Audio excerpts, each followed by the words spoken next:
biasa kita hadir di dalam majlis yang insya Allah menjadi penyemangat kita untuk dapat selalu beribadah kepada Allah Subhanahu wa Ta'ala dan selalu beramal dengan amalan soleh. Karena berkat kehadiran kita di dalam majlis yang mulia ini, Allah Subhanahu wa Ta'ala menurunkan rahmat untuk kita, dan Allah Subhanahu wa Ta'ala juga menurunkan taufik serta hidayah kepada kita, sehingga insya Allah dengan mudah diri kita terbentuk untuk selalu melakukan kebaikan-kebaikan kepada Allah maupun kebaikan-kebaikan kepada sesama hamba Allah Subhanahu wa Ta'ala. Mudah-mudahan kita semua yang hadir pada saat ini selalu diberikan keistiqomahan oleh Allah Subhanahu wa Ta'ala. Amin ya rabbal alamin.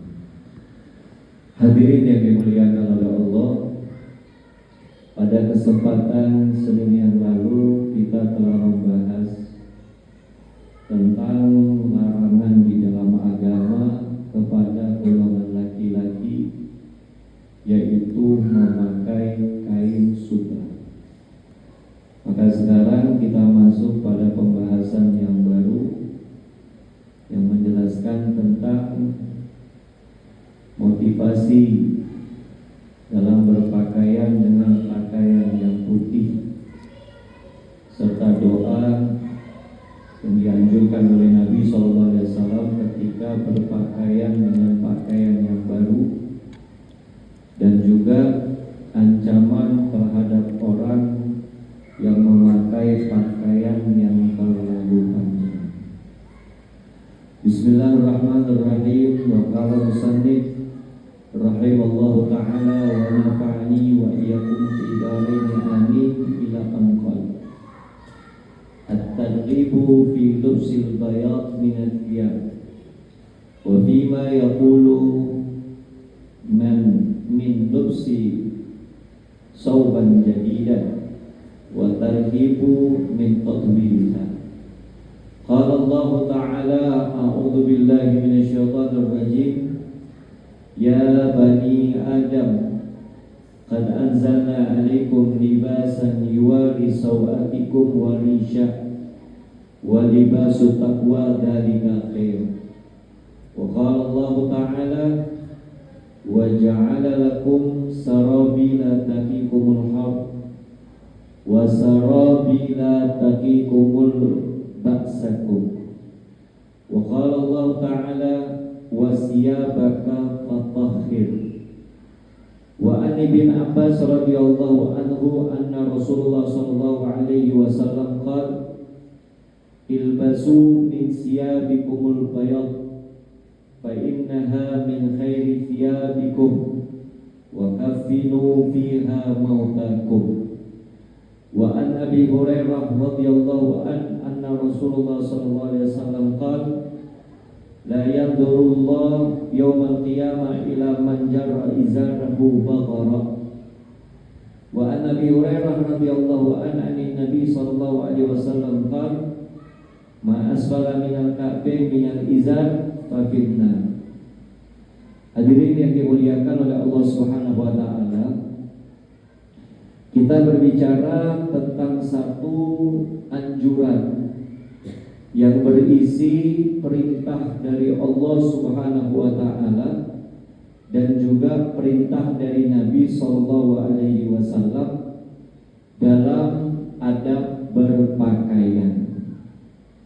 Sebagaimana ayat yang telah Al-Fakir baca tentang perintah dari Allah Subhanahu wa Ta'ala kepada seluruh umat manusia untuk berpakaian yang memiliki dua fungsi. Fungsi yang pertama, kata Allah Subhanahu wa Ta'ala, adalah menutup aurat. Lalu fungsi yang kedua adalah menunjukkan keindahan. Jadi kita semua yang hadir pada saat ini mendapatkan perintah dari Allah Subhanahu wa taala untuk bisa berpakaian dengan sebaik mungkin agar kita bisa menutup aurat.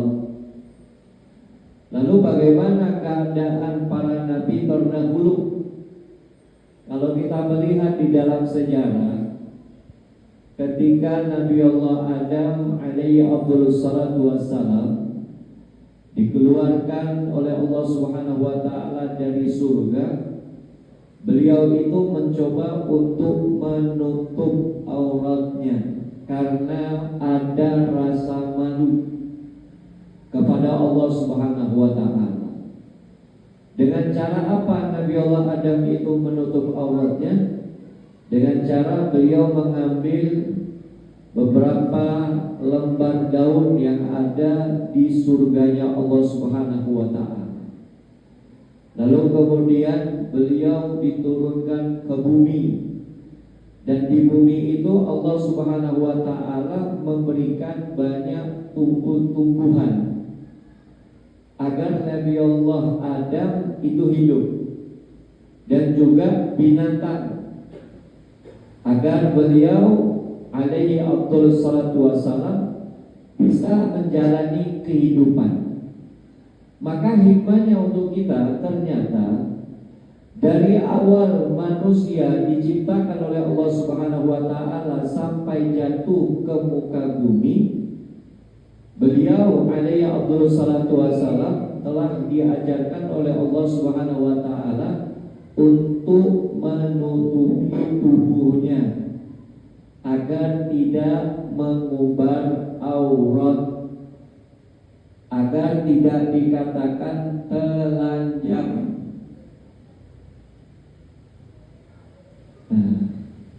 Agar tidak dikatakan telanjang.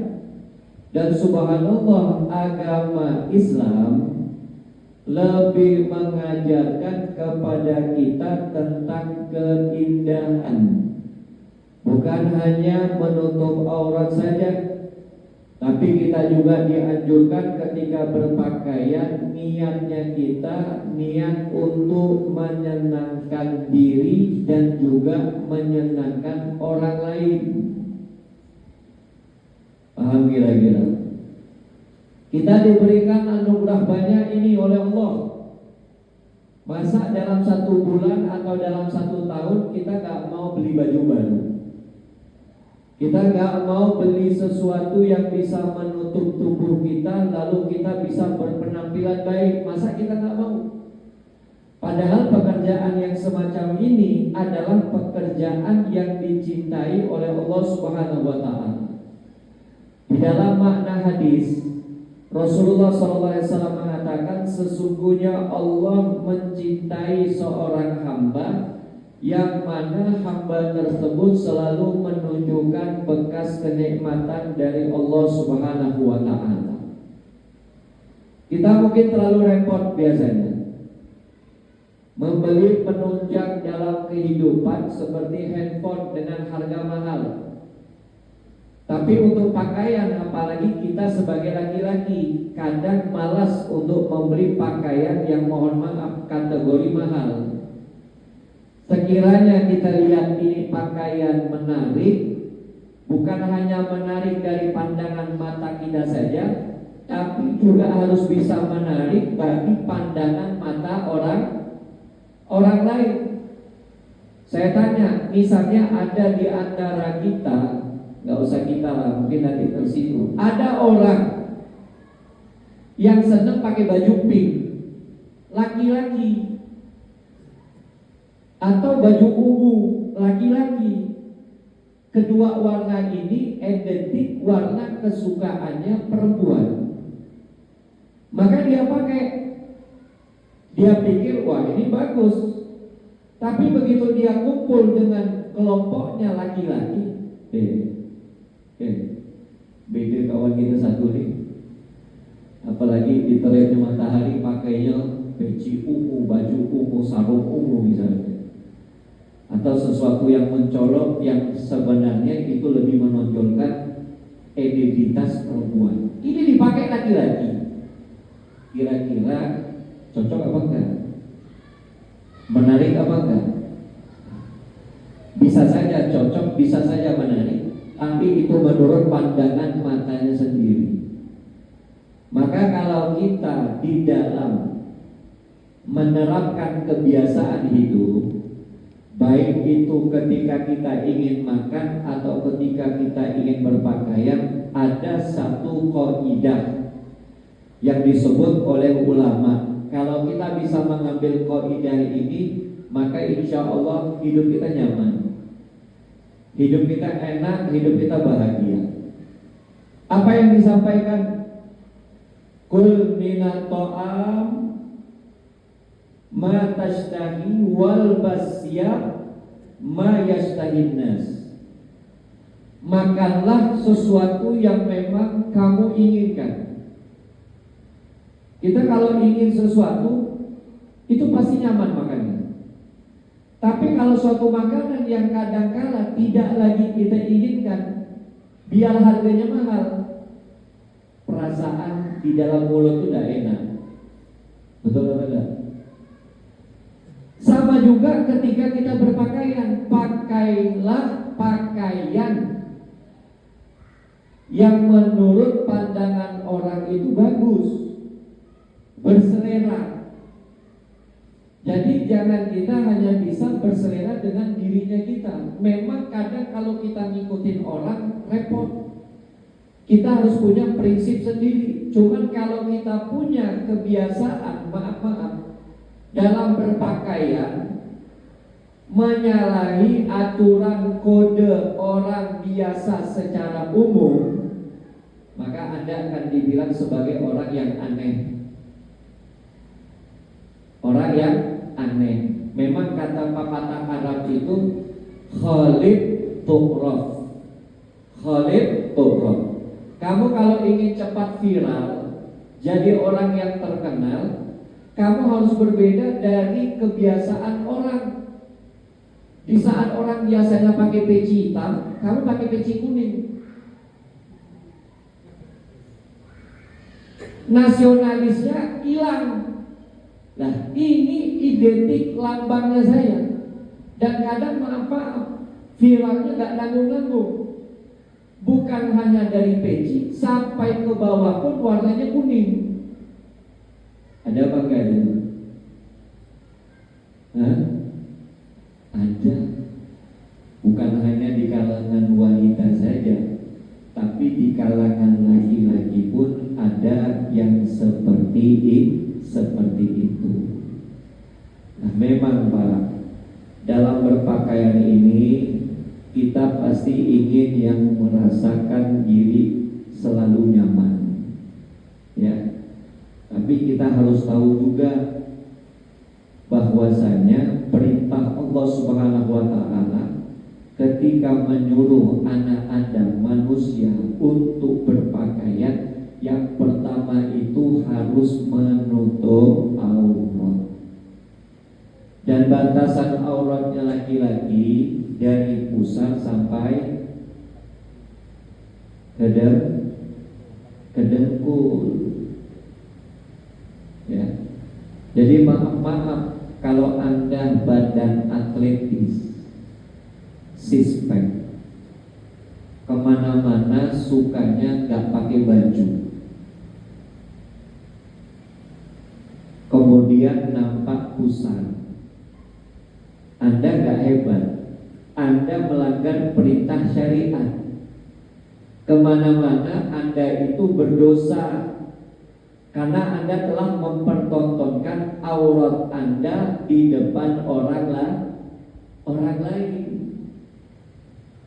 Paham ya? Atau semisalnya Anda suka ikut pakaian dengan gaya yang tren. Semisalnya gaya yang tren sekarang seperti anak-anak muda-mudi itu suka pakaian baju yang pendek, jangkis. Kadang baju adiknya yang dipakai, ukuran badan XL, tapi dia nyari baju ukuran L. Masih mending, kadang nyari ukuran M. Lalu apa yang kelihatan? Kalau dia ngangkat gini, laki-laki ini Pak, pusernya kelihatan. Pusernya kelihatan. Haram. Ya.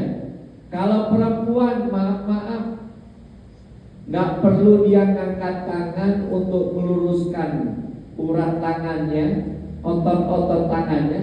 Tapi ketika dia pakai motor, ketika dia jalan, dia justru merasa nyaman berpakaian dengan pakaian setengah telanjang.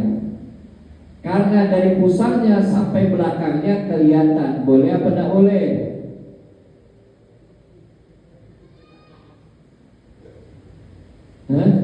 Kalau dia beralasan dengan alasan yang kedua, warisan atau sama dengan tajamulan, ini kan indah. Anda sebagai seorang muslim atau bukan? Kalau Anda mengaku sebagai seorang muslim atau seorang muslimah, maka yang Anda kedepankan itu adalah menutup aurat. Menutup aurat. Lalu kemudian baru Anda menunjukkan keindahan, dan itu pun diajarkan oleh syariat. Tidak semestinya ketika Anda itu orangnya cantik, lalu Anda ingin berpenampilan cantik, berpakaian dengan pakaian yang serba mewah, lalu Anda tunjukkan kepada khalayak umum. Itu bukan ajaran agama. Ajaran agama itu kecantikan seorang wanita hanya diperuntukkan untuk suaminya. Bagi dia seorang wanita yang sudah menikah. Tapi bagi seorang wanita yang belum menikah, tidak diperbolehkan untuk menunjukkan kecantikannya di depan khalayak umum. Makanya kalau kita belajar tentang batasan aurat, kalau kita berbicara tentang batasan aurat wanita, menurut pendapatnya mazhab Imam Syafi'i, yang paling kuat itu adalah sekujur badan atau seluruh tubuh. Auratnya perempuan. Tapi ada pendapat ulama yang lain yang mengatakan bahwa batasan aurat wanita itu hanya sebatas wajah dan telapak tangan. Berarti selain dari kedua anggota tersebut, kalau dia mempertontonkan dan kalau ada yang melihat, maka itu hukumnya haram. Loh, kok bisa seperti itu? Ini hukum yang memang sudah ditetapkan oleh para alim ulama, mengambil referensi dari Al-Quran dan hadis Nabi SAW. Maka kadang rada-rada aneh pakaian-pakaian orang zaman sekarang ini membuat hati umat Islam itu benar-benar kecewa. Sampai dikatakan di dalam kitab, Pak, dulu sampai sekarang, ketika ada orang-orang selain Islam ingin masuk Islam, mereka itu simpatik dan merasa takjub dengan pakaian yang biasa dikenakan oleh orang-orang Islam. Tapi herannya ketika dia masuk Islam, dia banyak mendapatkan orang-orang Islam itu tidak berpakaian sebagaimana pakaian yang Islami. Justru banyak di antara umat Islam di akhir-akhir seperti saat ini, kiblatnya mereka dalam berpakaian itu adalah mengikuti pakaiannya orang-orang kafir. Setuju apa enggak? Hah? Ini pendidikan dan pelajaran untuk kita para hadirin. Mumpung kita masih ada waktu untuk berbenah, mumpung masih ada waktu untuk mengkoreksi. Nabi SAW mengajarkan kepada kita agar kita bisa berpakaian yang baik. Yang pertama adalah dengan menutup aurat. Dan batasan aurat itu harus kita ketahui. Lalu yang kedua, coba Berpakaianlah dengan pakaian yang memang cocok dengan keadaan kita. Gak usah dipaksa, Pak. Kalau kita emang gak cocok pakai warna hitam, gak usah dipaksa. Bagus apa gak bagus? Ya pasti gak bagus. Gak usah dipaksa. Kalau memang kita gak bisa, misalnya pakai pakaian yang terlihat lebih fashionnya ke Arab, pakai gamis misalnya, saya tidak cocok. Ya sudah, Anda pakai koko, Anda pakai sarung, udah jalan. Berarti kesimpulannya kita dapat, kalau saya mau berpakaian, saya cari pakaian yang memang cocok dengan saya. Nah, cuma akhir zaman seperti saat ini, kadang banyak orang yang menantang, yang kurang setuju dengan pakaian-pakaian yang Islami. Ada bahasanya kolot bang, kuno. Ente ini kemana-mana sarungan. Ente ini kemana-mana pakai peci. Ente ini kemana-mana pakai baju hitam, apalagi ditambah pakai cadar kayak ninja. Hati-hati. Persepsi atau pola pikir seperti itu harus benar-benar kita jauhi. Karena pakaian yang seperti itu bisa jadi pakaian yang diridhoi oleh Allah, pakaian yang dicinta oleh Nabi Muhammad SAW. Kenapa? Karena itu ada nilai syiarnya. Salah satu nilai syiarnya adalah menutup aurat. Itu yang paling penting, menutup aurat.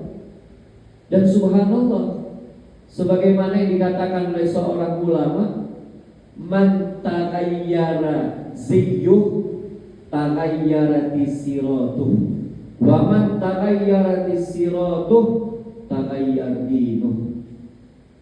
Barang siapa yang mengubah pakaiannya, itu secara otomatis bisa mengubah perilakunya. Kalau sudah perilakunya berubah, itu keyakinan di dalam agama bisa berubah.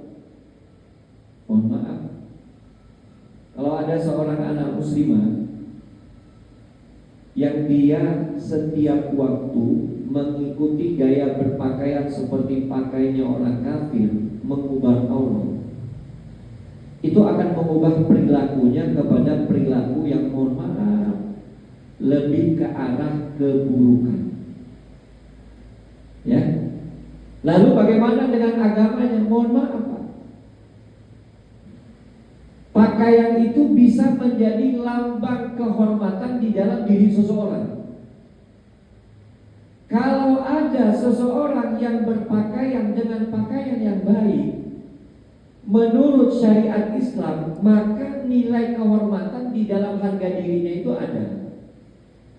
Tapi kalau ternyata dia sembarangan dalam berpakaian, seharusnya dia menutup aurat, dia pakai baju tidur, dipakai berjalan. Seharusnya celana tidur dipakainya celana untuk jalan. Ada gak harga diri dari seorang wanita seperti ini?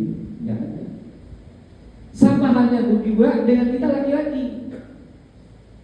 Kita ini, mohon maaf, kalau kita tidak melihat kepada aurat kita, berpakaian dengan kemauan hati kita, maka siapapun kita itu seakan-akan tidak ada kehormatan di dalam diri kita. Contoh, saya contohkan diri saya saja. Kalau saya dibilang sebagai pengajar, sebagai ustaz, lalu saya duduk di teras masjid pakai celana pendek, pakai singlet, kira-kira masih ada harga diri nggak saya? Nggak ada, Pak. Jadi pakaian itu juga bisa menjadikan seseorang itu terlihat rendah dan terlihat lebih baik atau mulia. Karena itu Nabi SAW itu mengajarkan kepada kita. Apa yang diajarkan oleh Nabi SAW? Kalau sudah ada orang yang ingin bertemu dengan kita, apakah itu bercengkrama ataupun yang lain sebagainya, maka kita itu harus menghias diri. Menghias diri. Jadi menghias atau mempercantik diri itu bukan hanya sebatas kepada kaum wanita saja, tapi untuk kita kaum laki-laki juga diajarkan oleh Nabi SAW. Rasulullah itu diriwayatkan oleh Sayyidatuna Aisyah, ketika teman-temannya ingin ngajak beliau pergi, beliau itu sempat membersihkan wajahnya, mensisir rambutnya, kemudian berpakaian dengan pakaian yang bersih. Ditanya oleh Sayyidatuna Aisyah, "Ya Rasulullah, kenapa Anda seperti ini?" Maka kata Nabi SAW, "Innallaha yuhibbu anil rajul idza tazayyan li ikhwani idza kharaja ilaihim." Qala Nabi SAW, sesungguhnya Allah senang kepada seseorang yang menghias diri jika dia ingin keluar untuk berjalan sama teman-temannya, jalan sama saudara-saudaranya. Kita senang Pak melihat adab lalu menjadi adab lalu menjadi kebiasaan. Dari siapa? Orang-orang tua kita dulu. Orang-orang tua kita dulu itu anti, kalau kamu datang langsung diadab. Tapi dia akan bilang, "Sebentar, saya ganti pakaian dulu. Kalau perlu saya mandi." Kenapa? Karena itu bagian dari adab yang diajarkan oleh Nabi SAW. Bahkan di dalam kesempatan yang lain, Nabi SAW itu pernah memberikan wasiat kepada sekelompok sahabat yang sedang bersama Nabi SAW. Rasulullah mengatakan, "Idza qaddimu ikhwanakum fa asdiqu rihalakum wa aslihu thiyabakum." Kalau datang teman-teman kalian, saudara-saudara kalian, maka kalau bisa perbagus kendaraan. Tampilan itu diperbagus. Kalau kita lagi punya rumahnya kotor, kita bagus, kita bersihkan. Ya. Lalu perbagus pakaiannya, cari yang paling bagus. Kalau mau menghadap orang, hatta takunu ka'annaka syamatun finnas. Ini yang perlu digarisbawahi, seakan-akan kamu itu ingin menjadikan dirimu itu yang paling baik di antara mereka. Hebat gak itu? Ajaran dari Nabi SAW. Ini kadang kita bertamu dengan orang, tuan rumahnya masih pakai baju tidur, ininya robek, pakai singlet. Dan gitu mohon maaf, ketiaknya kebuka, bau lagi. Ini bukan adab. Ya, justru yang ingin kita hadirkan adalah adab. Lalu lama-kelamaan menjadi adab, kebiasaan. Oh, tidak bisa, saya malu, saya bentar. Saya pakai minyak wangi dulu, sebentar. Saya pakai kopiah dulu. Seperti itu. Dan itu sudah diajarkan oleh Nabi SAW. Makanya di dalam ayat yang lain Allah mengatakan, "Wa ja'al lakum sarabila taqikumul har wa sarabila taqikum ba'sakum." Sudah dijadikan pakaian yang memang digunakan untuk musim panas, ada pakaian yang memang bisa digunakan untuk musim dingin. Itu Al-Quran yang menerangkan, berarti tatanan kehidupan kita bisa kita ikuti sesuai dengan Al-Quran. Coba kita lihat di akhir zaman, hujan, pakai pakaian musim panas, you can see, celana pendek, ya kan? Hujan, kita nggak tahu ya, nah igil kan budak membuatnya budak mana? Pakaian musim panas dipakai musim dingin, begitu juga sebaliknya, ya, begitu juga sebaliknya. Maka di dalam ayat yang berikutnya,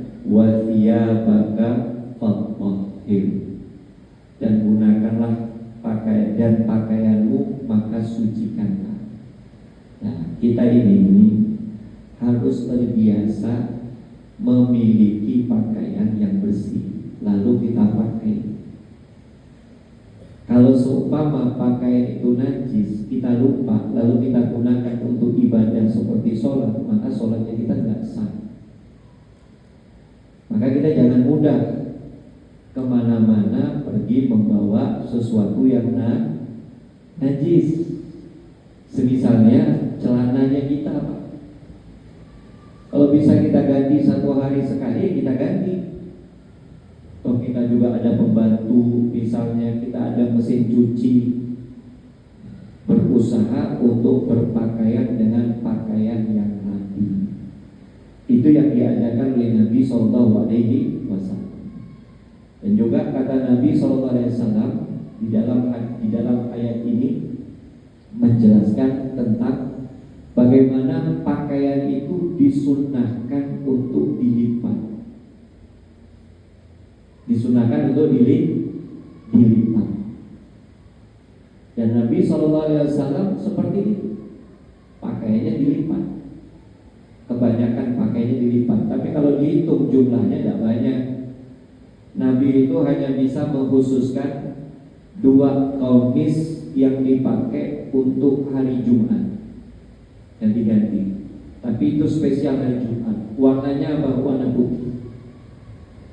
Ya, warna putih. Dan kalau berbicara tentang warna kesukaannya Nabi SAW, jelas warna kesukaannya Nabi itu warna putih. Yang kedua warna hijau. Itu warna kesukaannya Nabi SAW. Kemudian yang terakhir dikatakan di dalam ayat yang pertama, walibasut taqwa zalika khair. Dan pakaian ketakwaan itu adalah pakaian yang terbaik. Maksudnya, kata para alim ulama, berpakaian itu caranya ada 2. Ada cara zahir, ada cara batin. Cara zahir, kita beli baju, kita beli sarung untuk menutup aurat dan terlihat indah. Itu cara zahir. Adapun cara batin, kita harus berakhlak dengan akhlak yang baik sebagaimana akhlak Nabi SAW. Dan dengan pakaian yang kita kenakan itu harus bisa mencerminkan dirinya kita sebagai seorang muslim, dengan kita menjalankan semua perintah Allah dan menjauhi semua larangan Allah Subhanahu wa ta'ala.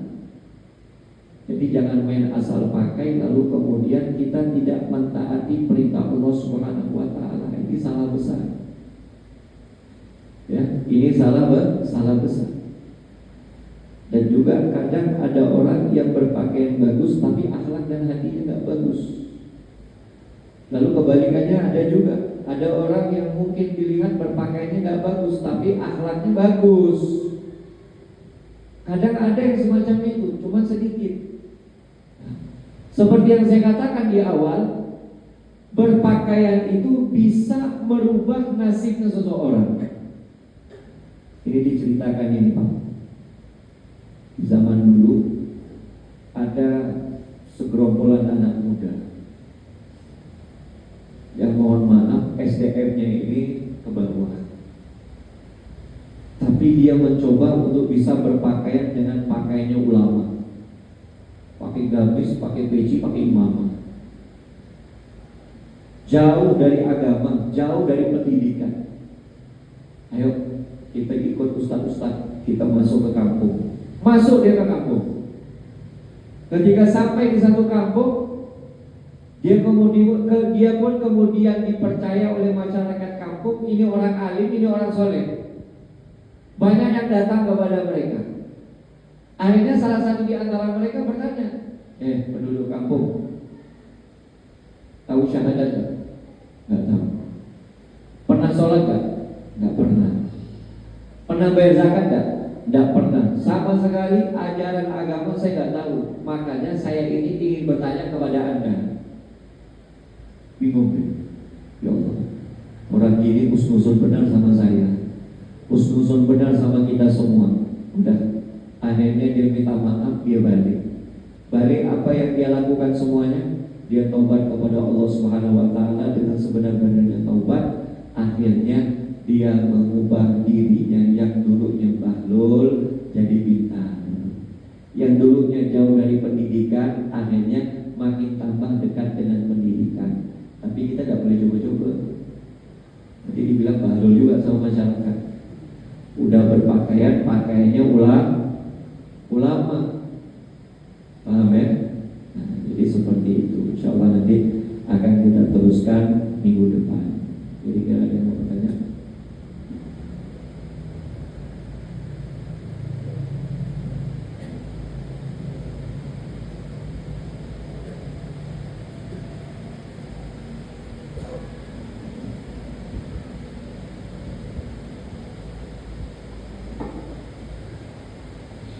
dan ada apa? InsyaAllah Senin depan kita bahas tentang kurban. InsyaAllah waktunya pas Senin depan. Mudah-mudahan kalau ada yang sakit di antara kita disembuhkan oleh Allah, diberikan umur yang panjang oleh Allah. Mudah-mudahan kalau ada yang kesulitan dalam mendapatkan rezeki, semoga Allah mudahkan untuk mendapatkan rezeki yang halal, rezeki yang berkah, rezeki yang banyak. Dan kalau ada yang belum dapat hidayah, mudah-mudahan Allah berikan petunjuk, Allah berikan hidayah sehingga dia maupun kita bisa lebih dekat kembali kepada Allah Subhanahu wa taala. Allahumma shalli wa sallim ala sayyidina Muhammadin sahibil busyra salatan